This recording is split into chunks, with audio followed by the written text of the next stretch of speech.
안녕하세요 여러분. 오늘 하루도 주님과 온전히 동행하는 그런 복된 하루가 되기를 예수님의 이름으로 축복합니다. 오늘 본문은 여호수아 2장입니다. 눈의 아들 여호수아가 시뜸에서 두 사람을 정탐꾼으로 보내며 이르되 가서 그 땅과 여리고를 엿보라 하며 그들이 가서 라합이라 하는 기생의 집에 들어가 거기서 유숙하더니 어떤 사람이 여리고 왕에게 말하여 이르되 보소서 이 밤에 이스라엘 자손 중에 몇 사람이 이 땅을 정탐하러 이리로 들어왔나이다. 여리고 왕이 라합에게 사람을 보내어 이르되 내게로 와서 내 집에 들어간 그 사람들을 끌어내라. 그들은 이 온 땅을 정탐하러 왔느니라.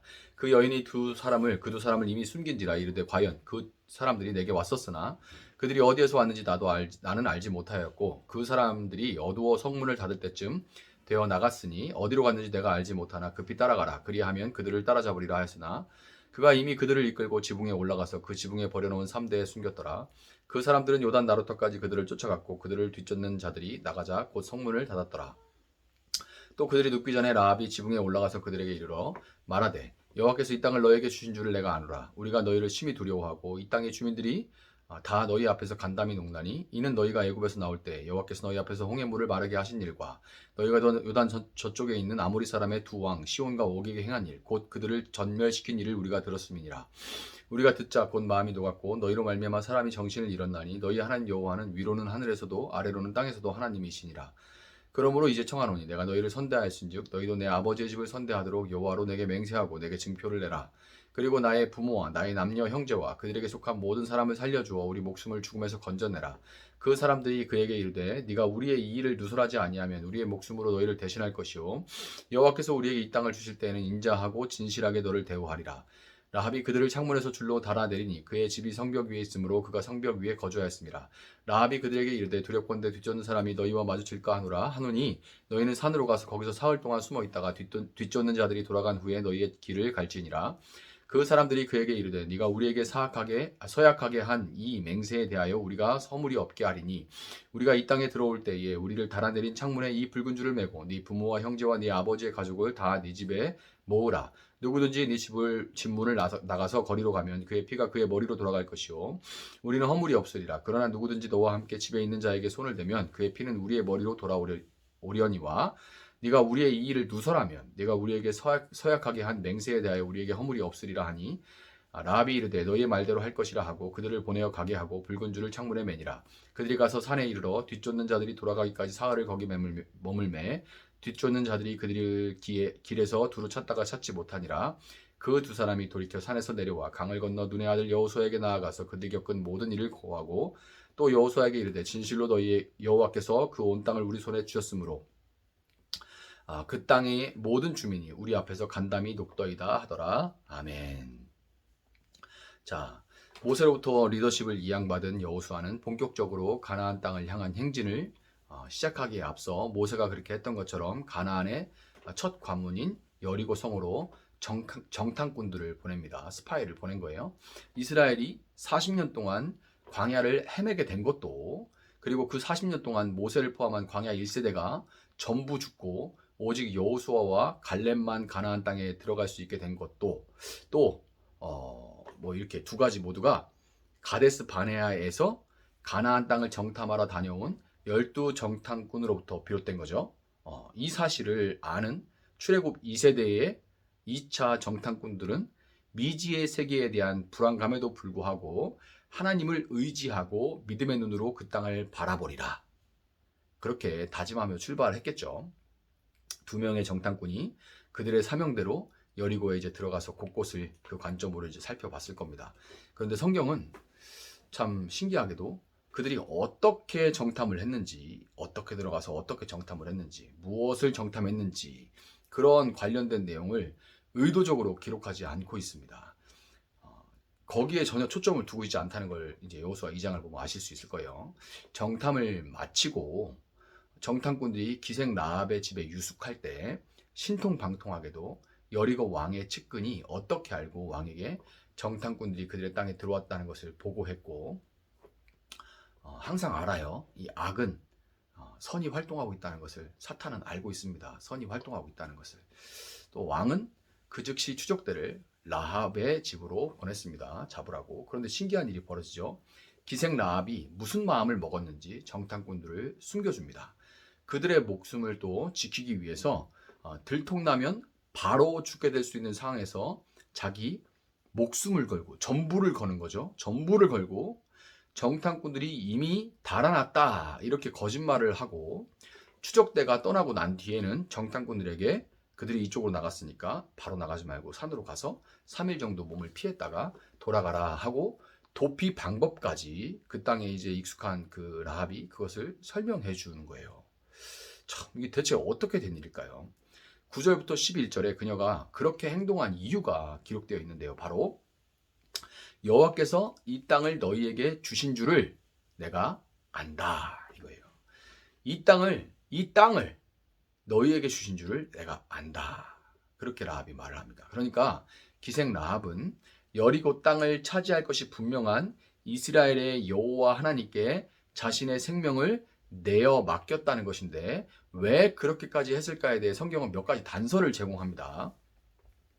목숨을 걸고 하나님께 건 거예요. 올인한 거죠. 먼저 15절은 그녀의 집이 성벽 위에 있다 이렇게 기록을 하는데요. 이제 원문을 보면 이거는 그냥 위에 있다, 옥탑방이다 이런 의미가 아니라 돌벽과 여리고성은 이중벽인데요. 앞에 경사가 있어서 앞에는 돌벽이고 돌벽이 끝나는 층에 이렇게 공간이 있고 그 위에 또 흙벽으로 지어놨어요. 아래서 보면 그냥 높은 하나의 벽으로 보이지만 사이에 공간이 있습니다. 이 돌벽과 흙벽으로 이중으로 쌓인 성벽 사이에 그녀의 집이 위치해 있었다 하는 말인 거예요. 이해가시죠? 이 두 벽 사이에 위치해 있었다 이 얘기예요. 그녀는 성 안에서는 단 한 평의 땅도 가질 수 없었던 사람이었다는 것입니다.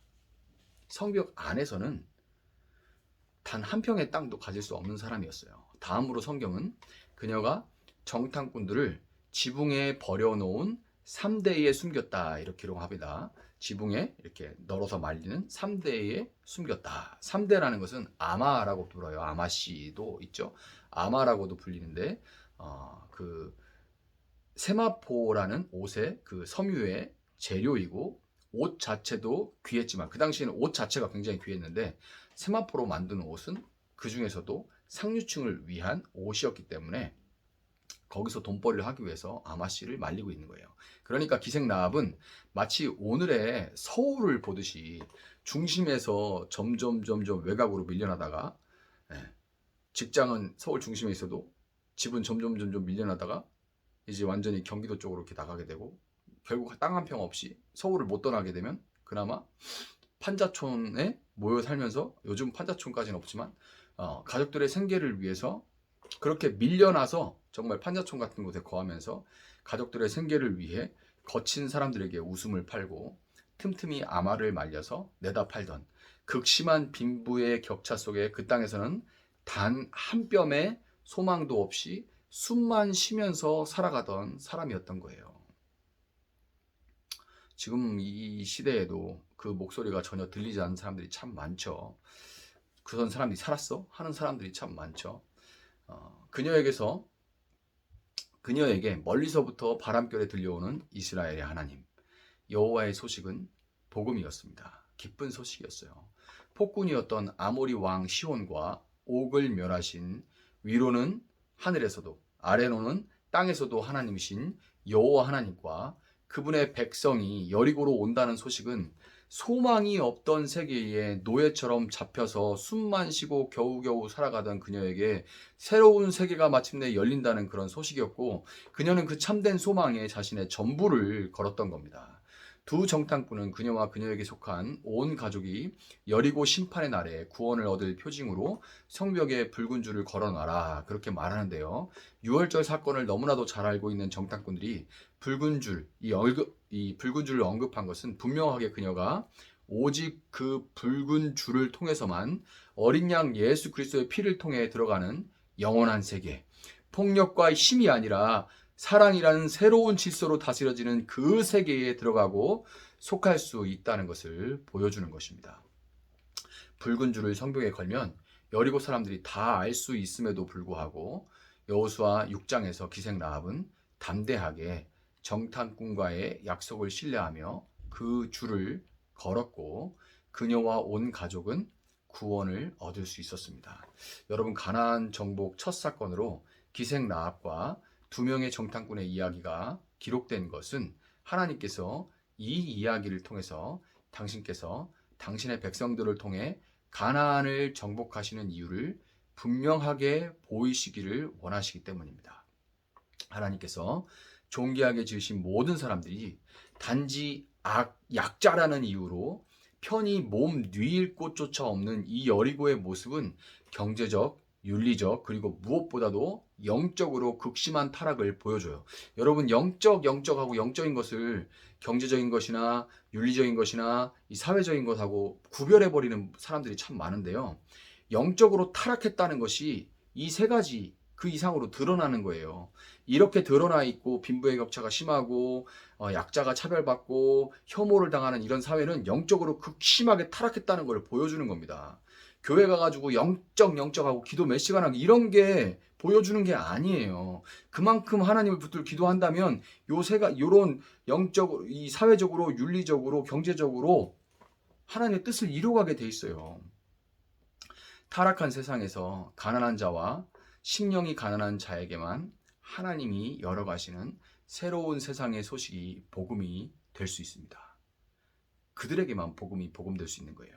타락한 세상이 너무 즐겁고 편한 강자와 기득권에게 복음은 그저 심판의 소식이요, 재수 없고 기분 나쁜 그런 소음이 될 수밖에 없는 거예요. 심령이 가난한 자와 가난한 자의 대표적인 사람들이 바로 세리와 창기이고, 그래서 예수님은 마태복음 21장 13절에서 내가 진실로 너희에게 이르노니 세리들과 창녀들이 너희보다 먼저 하나님의 나라에 들어가리라, 이렇게 말씀하셨던 겁니다.